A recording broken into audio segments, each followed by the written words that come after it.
वसुदेवसुतं देवं कंसचाणूरमर्दनं देवकी परमानन्दं कृष्णं वन्दे जगद्गुरुं देवकी परमानन्दं कृष्णं वन्दे जगद्गुरुम्। శ్రీ గురుభ్యో నమః. వ్యాస విరచిత శ్రీమద్భాగవతంలో దశమ స్కందంలో నేడు మనం 17వ అధ్యాయం రచించుకుంటున్నాం. ఇందులో కాళీయుడు పూర్వం అతను ఉండవలసినటువంటి రమణక ద్వీపాన్ని వదిలిపెట్టి ఈ కాళింది మడుగుకి రావలసినటువంటి అగత్యం ఏం కలిగింది, ఎందుకు వచ్చాడు, ఎలా వచ్చాడు అనేటువంటి పూర్వ వృత్తాంతాన్ని అడిగి తెలుసుకుంటున్నాడు పరీక్షిత్ మహారాజు. ఆ వివరాలని సుఖయోగేంద్రుల వారు మనకు అందిస్తున్నారు ఈ అధ్యాయంలో. ముందుగా నేడు ఆ అధ్యాయం ఆఖ్యానాన్ని భగవత్స్మరణ చేసుకుని ప్రారంభించుకున్నాం. ఓం శుక్లాంబరధరం విష్ణుం శశివర్ణం చతుర్భుజం ప్రసన్నవదనం ధ్యాయేత్ సర్వవిఘ్నోపశాంతయే వ్యాసం వసిష్ఠనప్తారం శక్తేః పౌత్రమకల్మషం పరాశరాత్మజం వందే సుఖతాతం తపోనిధిం వ్యాసాయ విష్ణురూపాయ వ్యాసరూపాయ విష్ణవే నమో వై బ్రహ్మనిధయే వాసిష్ఠాయ నమో నమః. నారాయణం నమస్కృత్య నరం చైవ నరోత్తమం దేవీం సరస్వతీం వ్యాసం తతో జయముదీరయేత్. పూర్వం 16వ అధ్యాయంలో మనం శ్రీకృష్ణ పరమాత్ముడు కాళీయుణ్ణి ఏ విధంగా ఉద్ధరించాడు అనేటువంటిది మనం చెప్పుకున్నాం. నేడు చెప్పుకోబోయేటువంటి అంశం ఈ రమణక ద్వీపం నుంచి ఇక్కడికి ఎందుకు వచ్చాడు అనేటువంటిది పరీక్షిత్ అడిగితే సుఖయోగేంద్రుల వారు ఆ వివరాలన్నీ అందిస్తున్నారు. రాజోవాచ, పరీక్షిత్ అడుగుతున్నాడు, నాగాలయం రమణకం కస్మాత్ తత్యాజ కాళీయః కృతం కిం వా సుపర్ణస్య తేనైకేనా సమంజసం. నాగాలయం రమణకం, నాగములు ఉన్నటువంటి ఆలయం, సర్పముల యొక్క నివాస స్థానమైనటువంటి రమణక ద్వీపాన్ని కస్మాత్ త్యాజ కాళీయ, కాళీయుడు ఎందుకు వదిలిపెట్టవలసి వచ్చింది, ఆ ప్రదేశాన్ని వదిలిపెట్టి ఇక్కడికి ఎందుకు రావాల్సి వచ్చింది. కృతం కిం వా సుపర్ణస్య, సుపర్ణుడు సువర్ణమైనటువంటి పర్ణములు కలిగిన వాడు, పర్ణము అంటే రెక్కలు, బంగారు రెక్కలు కలిగినటువంటి వాడు వైనతేయుడు. కృతం కిం వా సుపర్ణస్య తేనైకేన అసమంజసం. అసమంజసం అనే పదానికి అర్థం అపరాధం. తేన, అతనికి ఎటువంటి అపకారం చేశాడు, ఎటువంటి హాని చేశాడు అంటే గరుత్మంతుడికి క్రోధం తెప్పించేటువంటి అసమంజసమైనటువంటి కార్యాన్ని, అనుచితమైనటువంటి కార్యాన్ని కిం కృతం, ఈ కాళింది ఏం చేశాడు, కాళీయుడు ఏం చేశాడు అని చెప్పి పరీక్షిత్ అడుగుతున్నాడు. సుఖయోగేంద్రుల వారు దానికి వివరణగా, ఉపహార్యై సర్పజనైర్ మాసి మాసీహ యో బలిః వానస్పత్యో మహాబాహో నాగానాం ప్రాగ్నిరూపితః. ఉపహారము అంటే ఆహారం, బ్రేక్ఫాస్ట్ లాగా. ఉపహార్యై సర్పజనైర్ మాసి మాసీహ యో బలిః, పాములు సర్పములు చేసుకున్నటువంటి ఒకానొక ఒప్పందం వలన సర్పము, రోజుకు ఒక సర్పము ఆహారం తీసుకుని గరుత్మంతుడి దగ్గరికి వెళ్ళాల్సినటువంటి సందర్భం ఒకటి కలిగింది. ఇది ఎప్పుడంటే ఇంకా అప్పటికి కృష్ణ పరమాత్ముడు పుట్టను కూడా పుట్టల, పరమాత్ముడు అవతరించక ముందు, జన్మించక ముందు ఎప్పుడో జరిగినటువంటిది. కద్రువ వినతల యొక్క విశేషమైనటువంటి ఒప్పందాలు, వాటి యొక్క ఆఖ్యానాలన్నీ మీ అందరికీ బాగా తెలుసు. ఈ వినతని చాలా ఇబ్బందులు పెట్టారు కాద్రవేయుడు, సర్పములు, కద్రువ కూడా.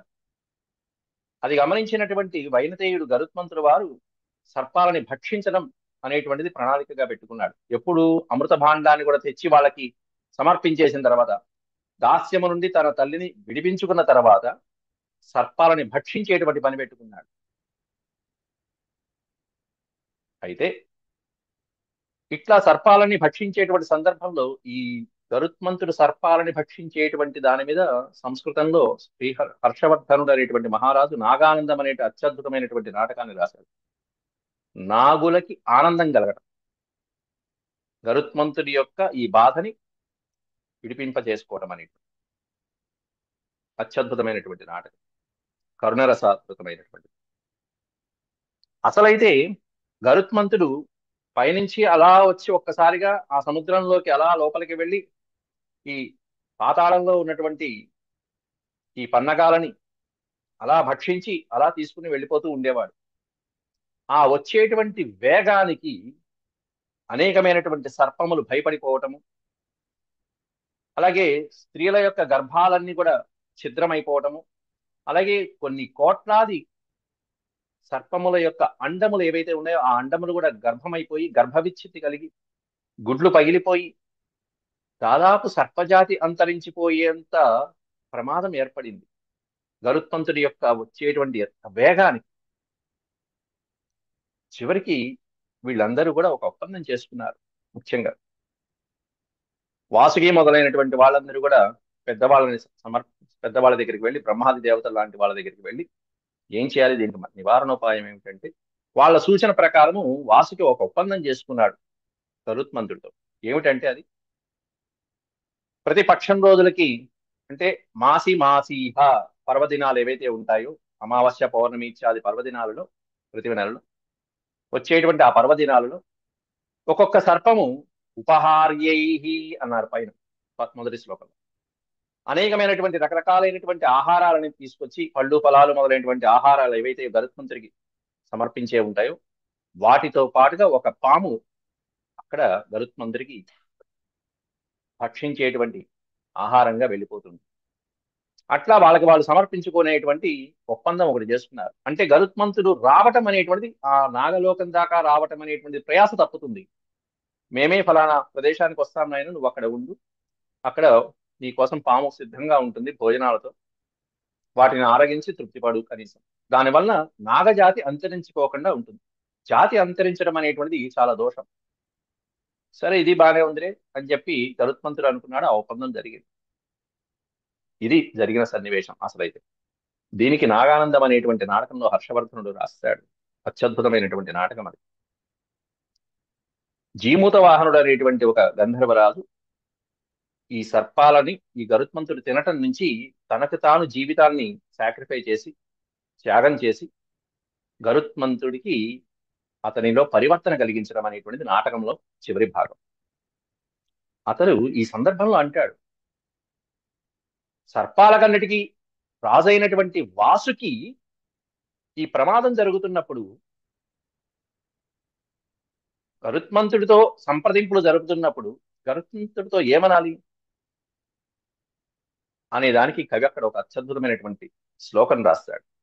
ఏమిటి ఆ శ్లోకం అంటే, జిహ్వా సహస్రద్వితయస్య మధ్యే, పాముకి వాసుకి 1000 పడగలు ఉంటాయి. ఒక్కొక్క పడగకి 2 నాలుకలు ఉంటాయి. జిహ్వా మనం నాలుక సహాయంతో పలుకుతూ ఉంటాం, రుచి చూస్తాము, పలుకుతూ ఉంటాం. జిహ్వా ద్విసహస్ర మధ్యే, జిహ్వా సహస్ర ద్వితయస్య మధ్య, 2000 నాలుకలు, 1000 పడగలు, 1000 పడగల్లో 2000 నాలుకలు ఉన్నాయి. ఈ 2000 నాలుకలలో ఒక్క నాలికైనా సరే ఈ సర్పాలను వదిలిపెట్టు, ముందు నన్ను తిను అని చెప్పి ముందుకొచ్చాడా ఆ నాయకుడు వాసుకి అనేటువంటి పదాన్ని ఉపయోగిస్తాడు అక్కడ హర్షవర్ధనుడు. జిహ్వా సహస్రద్వ్యతయస్య మధ్యే నైకాపి సాతస్య కిమస్తి జిహ్వా. ఒక్క నాలిక, కనీసం ఒక్క నాలికన్న పలికిందా? ఈ పాముల్ని, వీళ్ళందరూ నన్ను నమ్ముకుని బతుకుతున్నారు, వీళ్ళని కాదు ముందు నన్ను తిను అని చెప్పి ఒక్క నాలికన్న పలికిందా?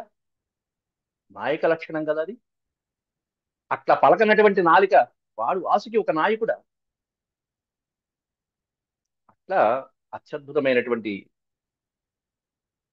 నాటకం అది. దాంట్లో ఒక్క పామునైనా సరే నా జీవితాన్ని త్యాగం చేసి రక్షించాలని చెప్పి జీమూత వాహనుడు ఆ రోజు తాను ఆ తీసుకువెళ్ళవలసిన పదార్థాలతో పాటుగా వెళ్తాడు. గరుత్మంతుడు వచ్చి జీమూత వాహనుని పట్టుకుంటాడు, పాము అని చెప్పి కొరికేస్తూ ఉంటాడు, పీకేస్తూ ఉంటాడు.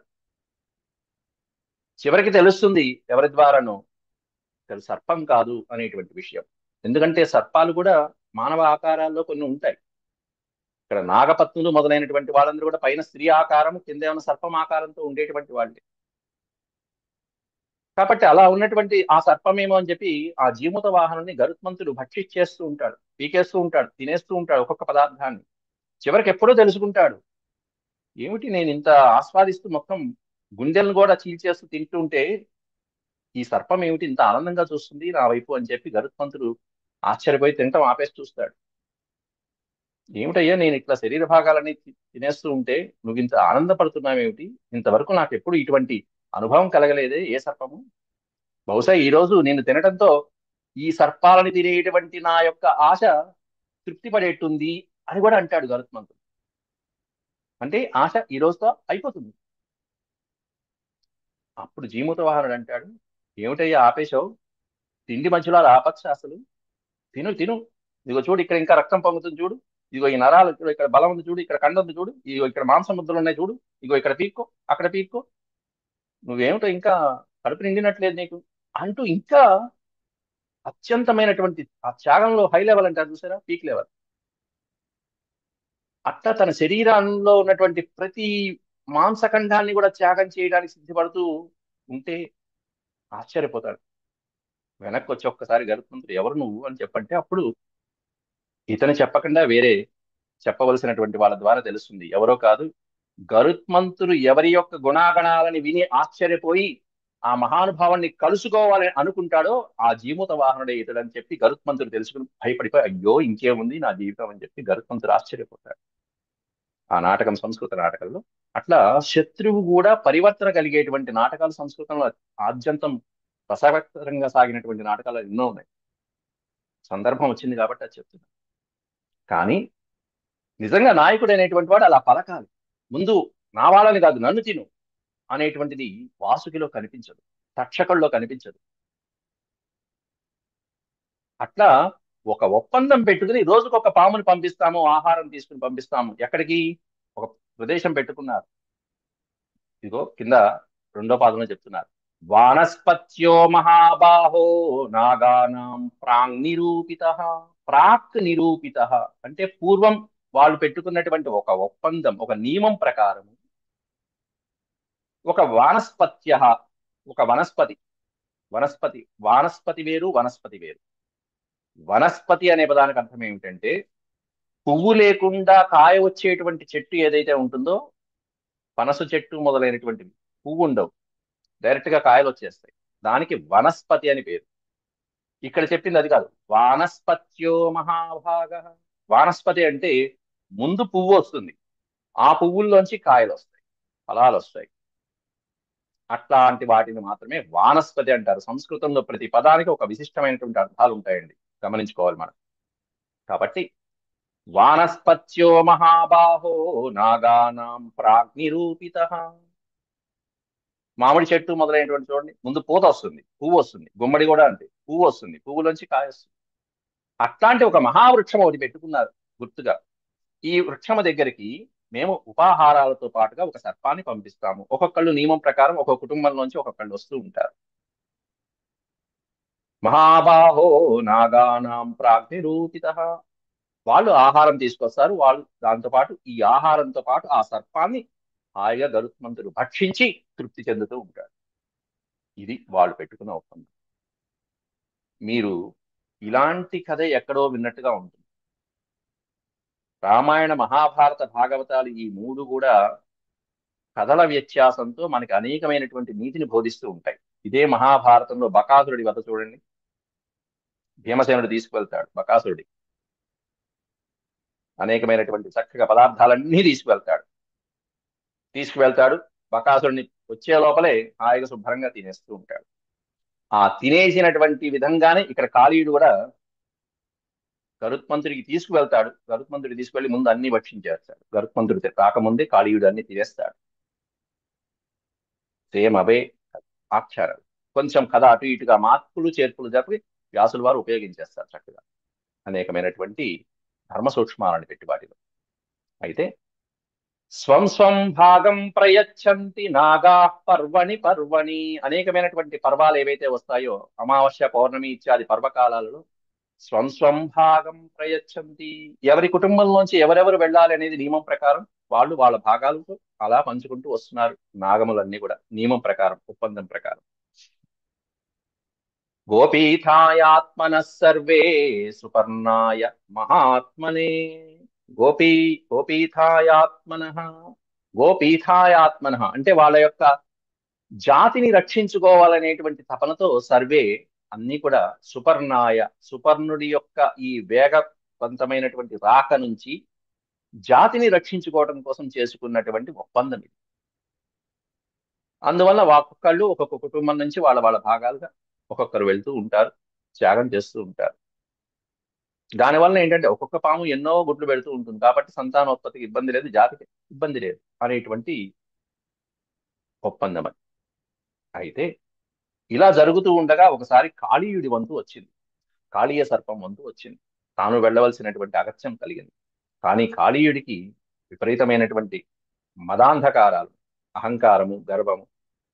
ఏమిటా గర్వం అంటే విషవీర్య మదావిష్ట. విషవీర్య మద ఆవిష్ట. విషవీర్యం అనేటువంటి మదంతో పూర్తిగా ఆవహించబడి ఉన్నటువంటి వాడు.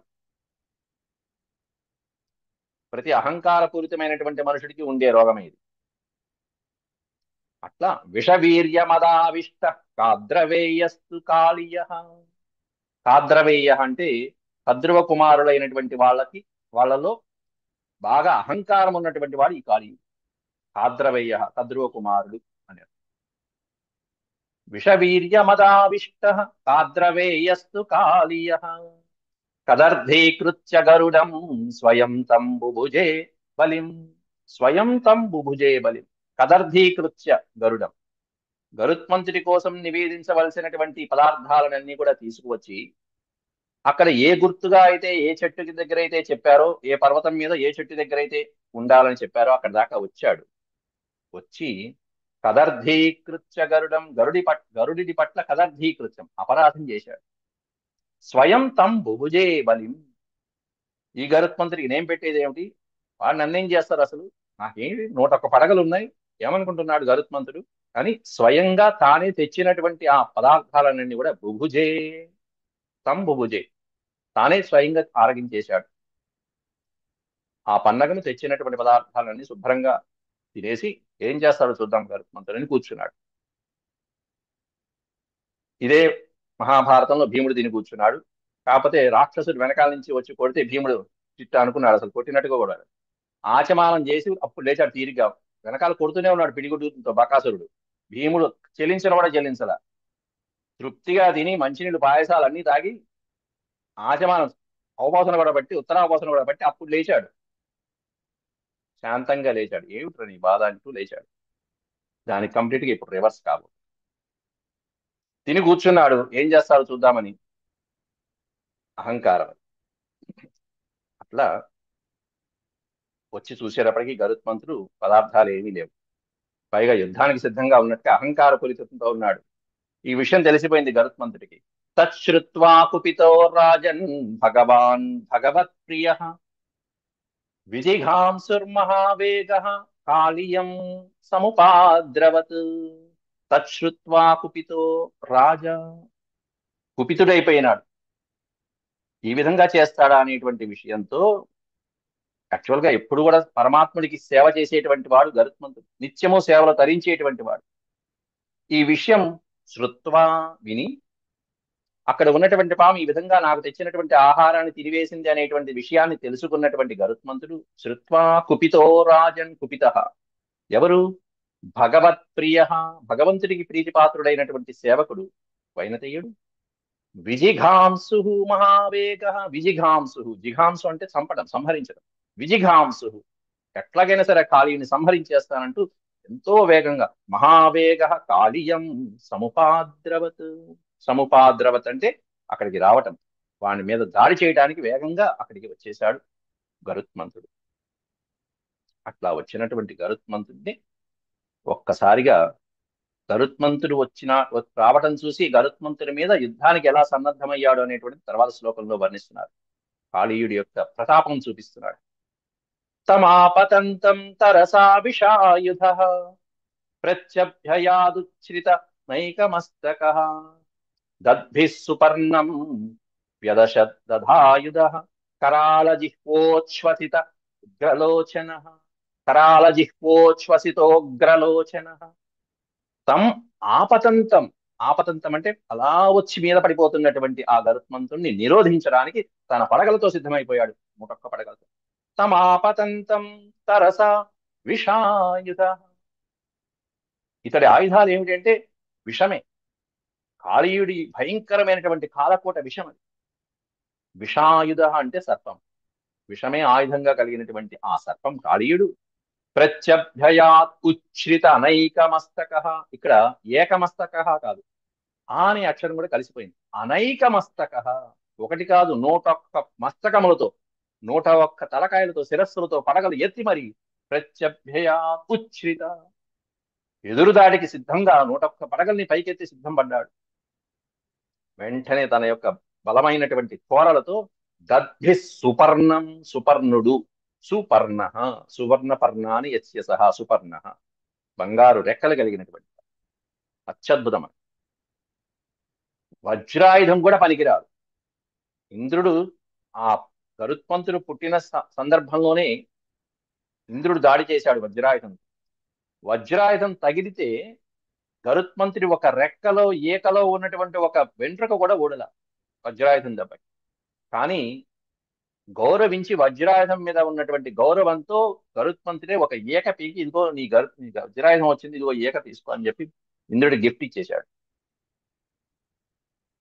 అట్లాంటి వజ్రాయుధమే ఏమీ చేయలేకపోయింది.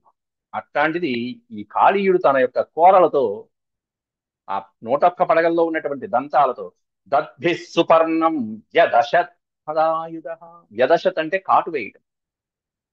ఆ సుపర్ణుని, వచ్చినటువంటి సుపర్ణుని ఒక్కసారిగా కాటు వేసేసింది అన్ని పడగలతో. ఈ గరుత్మంతుడు ఎట్లాంటి వాడు ఒక్కసారి అంతకుముందు గుర్తు చేసుకోండి. శ్రీ మహావిష్ణువు యొక్క వాహనం మొదటిది. రెండవ క్వాలిఫికేషన్ ఏంటంటే, అంతకుముందు పాఠాల్లో మనం చెప్పుకున్నాం, శ్రీ మహావిష్ణువు దగ్గర వరంగా పొందినటువంటి వాడు. ఏమిటి అంటే, అమృత భాండాన్ని తీసుకువస్తున్నప్పుడు శ్రీ మహావిష్ణువు ఇతడి యొక్క అలోలుపత్వాన్ని గుర్తించి, అమృత భాండం చేతిలో ఉన్నా కూడా నోట్లో ఒక చుక్క కూడా వేసుకోకుండా తీసుకొస్తున్నావయ్యా గరుడా, నీ యొక్క అలోలుపత్వానికి మెచ్చుకున్నాను, వరం చేరుకో అన్నాడు. అమృతం తాగకుండా అమృతం వల్ల వచ్చే శక్తులన్నీ నాకు ఇవ్వన్నాడు అంతే గరుత్మంతుడు. నాకు అమృతం అక్కర్లా, దీనివల్ల ఏదైనా వస్తే అది నాకు ఇచ్చే చాలా. దాని మీద ఆశ లేదు, తీసుకువెళ్ళి వేరే వాళ్ళకి ఇవ్వాలి, అందువల్ల వెళ్తున్నాడు అటు. అందువల్ల అమృతం తాగినట్టే లెక్క గరుత్మంతుడు. కాబట్టి మరణిస్తాడా? ఈ విషయం ఏమైనా చేస్తుందా? ఏమీ చేయదు. ఈ విషయం ఈ మందభాగ్యుడికి తెలియదు, కాళీయుడికి. ఎప్పుడైతే అమృత భాండాన్ని తీసుకొచ్చి ఆ సముద్ర ఒడ్డున రెల్లు పొదల మీద పెట్టాయో, దర్భల మీద పెట్టిందో, గరుత్మంతుడు పెట్టగాని ఇంద్రుడు వచ్చి తీసుకువెళ్ళిపోయాడు. పాములు వచ్చి అవి తీసుకునే లోపల ఇంద్రుడు వచ్చాడు, దాని కలశాన్ని కాస్త తీసుకువెళ్ళిపోయాడు. గరుత్మంతుడును ఇంద్రుడు టైఅప్ అయిపోయాడు, మ్యాచ్ ఫిక్సింగ్. ఈ సర్పాలు వచ్చి నది స్నానం, సముద్ర స్నానం చేసి వచ్చే లోపలికి అమృత భాండం లేదు, దర్భలు మాత్రమే ఉన్నాయి. ఆ దర్భలు అమృతం పెట్టిన ప్రదేశాన్ని నాకటం వల్ల ఆ నాలుకలు రెండుగా చీలిపోయినాయి వాటి సర్పాలకి. అప్పటి నుంచి నాలుకలు రెండైనాయి, దర్భలు పవిత్రమైనవి. ఎందుకనంటే అమృత భాండాన్ని ఉంచడం వల్ల అప్పటి నుంచి దర్భలు పవిత్రమయ్యాయి. వాటిని పవిత్రాలు అంటారు అప్పటి నుంచి. అమృత భాండం నిక్షిప్తమైనటువంటి గడ్డి కాబట్టి, గడ్డిలో ఎన్నో రకాలు ఉన్నాయి. ఇవన్నీ కూడా అంతర్లీనమైనటువంటి మనం సందర్భం వచ్చింది కాబట్టి కొంచెం కొంచెం ప్రస్తావిస్తున్నాను, ఇంకా డీప్ గా మీకు తెలిసినవి ఉంటాయి. అట్లా తన యొక్క నాలుకలతో, ఈ దంతాలతో అతన్ని కాటు వేయడానికి ప్రయత్నిస్తున్నాడు, ఏదో విషంతో చంపేయడానికి. వస్తాడా? మరణిస్తాడా? ఆయన అమృత భాండం తాగినటువంటి శక్తి సంపన్నుడైన వాడు, వజ్రాయుధమే ఏమీ చేయలేదు.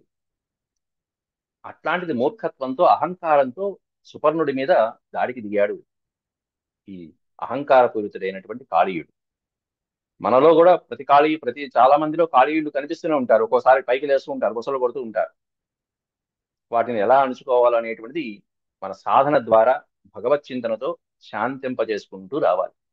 కరాళ జిహ్వోచ్ఛ్వసితోగ్రలోచన.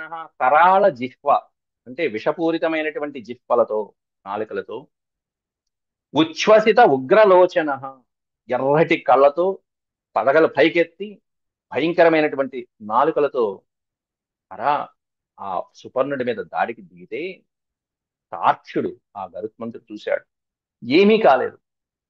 చూశాడు ఈ ప్రయత్నాలు ఏంటి ఏం చేస్తుంది ఇది, వచ్చి మీద పడుతుంది, ఓ కాటేస్తుంది, వచ్చి టక కాటేస్తుంది అన్ని పడగలతో. ఏమైంది, ఏమవల. చూశాడు ఒక్కటిచ్చాడు ఎడం చేత్తో, ఎడమ రెక్కతో. పునర్జన్మ ఉండదు మళ్ళీ. పురచేత్తో కొడితే పునర్జన్మ ఉండదు అన్నట్టుగా ఆ విధంగా పూర్వజన్మ మొత్తం గుర్తుకొస్తుంది.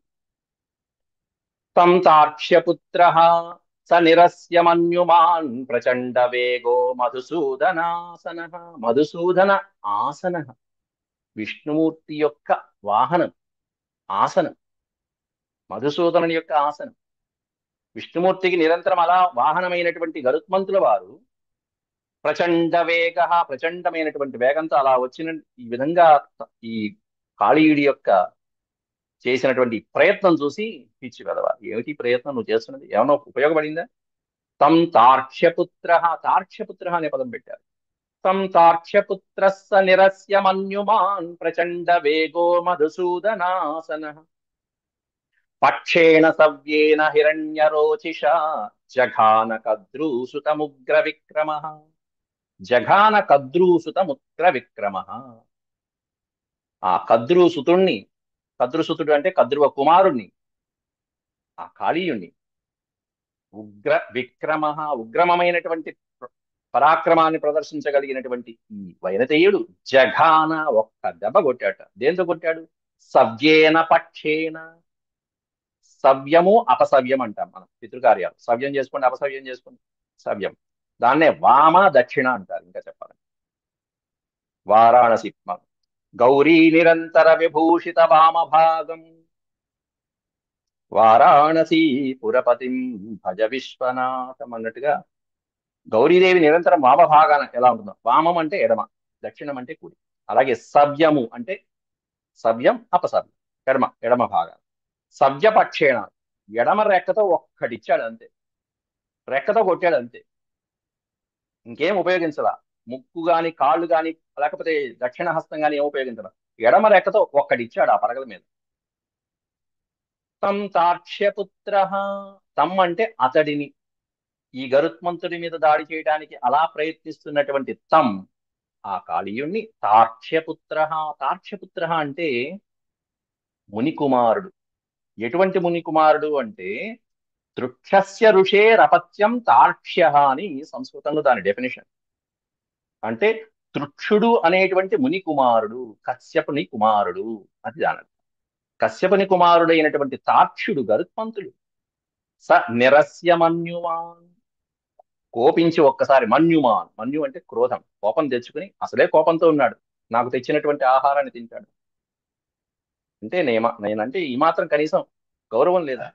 వాళ్ళు ఇచ్చేది ఎప్పుడో 15 రోజులకు ఆహారం పెడుతున్నారు, ఆ ఆహారం కూడా తనది తినేస్తే వీళ్ళ సంగతి చూస్తానంటూ చిన్నటువంటి వాడిని ప్రచండ వేగో మధుసూదనాసన. విష్ణుమూర్తి వాహనమైనటువంటి ఆ గరుత్మంతుడు ప్రచండమైనటువంటి వేగంతో సవ్యేన పక్షేణ, ఎడమ రెక్కతో, అది కూడా హిరణ్య రోచిష, బంగారు కాంతులతో ఉన్నటువంటి తన యొక్క ఎడమ రెక్కతో ఒక్కటి కొట్టంగానే జఘాన కద్రూసుతముగ్ర విక్రమ. ఆ కద్రువ కుమారుడి యొక్క తార్క్ష్య, కాళీయుడి యొక్క పడగలన్నీ అతలాకుతలమైపోయినాయి జఘాన ఒక్క దెబ్బకి. జఘాన అంటే కొట్టడం. కొట్టేటప్పటికీ ఆ పరిస్థితి ఎట్లా ఉందో తర్వాత శ్లోకంలో వర్ణిస్తున్నారు. ఏమైపోయింది? సుపర్ణ పక్షాభిహత కాళీయోతీవ విహ్వల హ్రదం వివేశ కాళింద్యాస్తదగమ్యం దురాసదం. సుపర్ణ పక్ష అభిహత, సుపర్ణుడి యొక్క పక్షంతో కొట్టబడినటువంటి, అభిహతం కొట్టబడినటువంటి కాళీయుడు అతీవ విహ్వల, వణికిపోయాడు అంతే. బతుకు జీవుడా అని చెప్పి ఎక్కడైనా బతకచ్చు, కాస్త ప్రాణం ఉంటే చాలు అని చెప్పేసి అతీవ విహ్వల, ఒకే ఒక్క దెబ్బకి గిలగిల్లాడిపోయి. ఇదా గరుత్మంతుడి యొక్క దెబ్బ అంటే 500 సంవత్సరాలు, 500 సంవత్సరాలు గుడ్డు నుంచి బయటికి రాకపోతే తల్లి ఆ గుడ్డుని పగలగొడితే అనూరుడు బయటకు వచ్చాడు. ఊరువులు లేనటువంటి వాడు, తొడలు లేనటువంటి వాడు. ఏంటమ్మా అప్పుడే పగలగొట్టావు, ఇంకా నా శరీరం ఇంకా పూర్తిగా రాలేదని చెప్పి తల్లి వినతని శాపం పెడతాడు అనూరుడు. ఆ పుట్టేటువంటి రెండో గుడ్డునన్నా నువ్వు ఇలా పగలగొట్ట మాకు, వాడు నీ దాస్యం నుండి విముక్తి కలిగిస్తాడు, అప్పటిదాకా నువ్వు 500 సంవత్సరాలు వీళ్ళకి దాస్యం చేస్తావని చెప్పి శాపం పెట్టాడు తల్లిని అనూరుడు. ఆ తర్వాత 500 సంవత్సరాల కంటే ఇంకా ఎక్కువ రెట్టింపైనటువంటి కాలంలో ఆ గుడ్డులో అంత బలాన్ని సంతరించుకుని పుట్టినటువంటి మహానుభావుడు గరుత్మంతుడు. అట్లాంటి వాడు ఒక్క దెబ్బ చాలు ఈ సర్పాలు. గరుత్మంతుణ్ణి స్మరించినటువంటి వాళ్ళకి దుష్ట స్వప్నాలు అనేటువంటి ఉండదు. రామం స్కందం హనుమంతం వైనతేయం వృకోదరం స్మరణేయ పటే నిత్యం దుస్వప్నం తస్య నశ్యతి అన్నారు. దుస్వప్నాలు పోవాలంటే వైనతేయుడిని స్మరించాల్సింది. గరుత్మంతుడిని స్మరించినటువంటి వారికి రామం స్కందం హనుమంతం వైనతేయం వృకోదరం. వృకోదరుడు అంటే భీమసేనుడు. వృకము అంటే ఈ బొటనవేలు పరిమాణాన్ని వృకము అంటారు. ఈ బొటనవేలు పరిమాణంతో ఉన్నటువంటి జఠరాగ్ని ఉదరమునందు కలిగినటువంటి వాడెవరో అతడు వృకోదరుడు. మామూలుగా వృకము అంటే తోడేలు, తోడేలు అంటే సన్నని పొట్టగలిగినటువంటి వాడు అని అర్థం. పై పై పైన చెప్పేటువంటి అర్థాలు. తత్వానికి వెళ్తే అసలైనటువంటి అర్థం ఏంటంటే, మామూలుగా మనకు ఉండేటువంటి జఠరాగ్ని ఆవగింజంత ఉంటుంది. ఆ ఆవగింజ ఉన్నటువంటి ఆ జఠరాగ్ని అగ్నిదేవుడు లోపల మనం తిన్నటువంటి ఆహారాన్ని అంతా కూడా అరిగింపజేస్తాడు. కానీ భీముడిలో ఉన్నటువంటి జఠరాగ్ని ఎంత అంటే వృక పరిమాణము. వృకము అంటే ఈ బొటనవేలు ఈ పైన ఉన్నటువంటి కణుపు ఎంతైతే ఉంటుందో అంత పరిమాణంలో ఉంటుంది భీమసేనుడికి. దాంతో విషాహారాన్ని కూడా అవలీలగా జీర్ణింప చేసుకునే శక్తి భీమసేనుడికి ఉంటుంది. అందువల్ల వృకోదరుడు అంటే. వీళ్ళని స్మరించినటువంటి వాళ్ళకి దుస్వప్నములు ఉండవు. కాబట్టి రోజు నిద్రపోయే ముందు ఎవరైనా సరే ఈ శ్లోకం మన వాళ్ళందరికీ ఇంట్లో వాళ్ళకి నేర్పిస్తే పడుకునేటప్పుడు ఇది చదువుకుని పడుకుంటే చాలు. లేకపోతే ఎప్పుడైనా నిద్రలో ఏదైనా దుస్వప్నాలు వస్తున్నాయన్నప్పుడు కనీసం ఈ శ్లోకం చదువుకున్నా శాంతి కలుగుతుంది. ఇక్కడ సుపర్ణ పక్షాభిహత కాళీయ, అట్లాంటి సుపర్ణుడి యొక్క దెబ్బకి కాళీయుడు అతి విహ్వల, వణికిపోయి బతుకు జీవుడా అని చెప్పి హ్రదం వివేశ, ఈ కాళీయ హ్రదం ఏదైతే ఉందో, కాళింది హ్రదం, యమునా నదిలో ఉన్నటువంటి కాళింది హ్రదంలో వివేశ ప్రవివేశ. ఎక్కడ కాళింద్యాస్తదగమ్యం దురాసదం, గరుత్మంతుడు కూడా రావటానికి అగమ్యమైనది, దురాసదమైనటువంటిది, దుర్గమమైనటువంటిది, అంటే ఎవరూ చేరలేనటువంటి ప్రదేశం ఏదైతే ఉందో అక్కడికి ప్రవేశించాడు. అదేమిటి గరుత్మంతుడు కూడా ఎందుకు ప్రవేశించలేడు అనటానికి కింద ఒక 3 శ్లోకాలలో సౌభరి అనేటువంటి మహర్షి ఇచ్చినటువంటి ఒక శాప వృత్తాంతాన్ని వర్ణిస్తున్నారు. దానికి సమయం ఇప్పుడు లేదు కాబట్టి ఇక్కడి నుంచి 9 శ్లోకాల నుంచి మనం రేపటి పాఠంలో మనం ప్రవచించుకుందాం. అంతవరకు సెలవు. ఓం శాంతి శాంతి శాంతి. యదక్షరవద భ్రష్టం మాత్రాహీనం చ యద్భవేత్ తత్సర్వం క్షమ్యతాం దేవ నారాయణ నమోస్తుతే. సర్వం శ్రీకృష్ణార్పణమస్తు. రామం స్కందం హనుమంతం వైనతేయం వృకోదరం శయన కాలే పటే నిత్యం దుస్వప్నం తస్య నశ్యతి. బాగుందండి. ఓం శాంతి శాంతి శాంతి.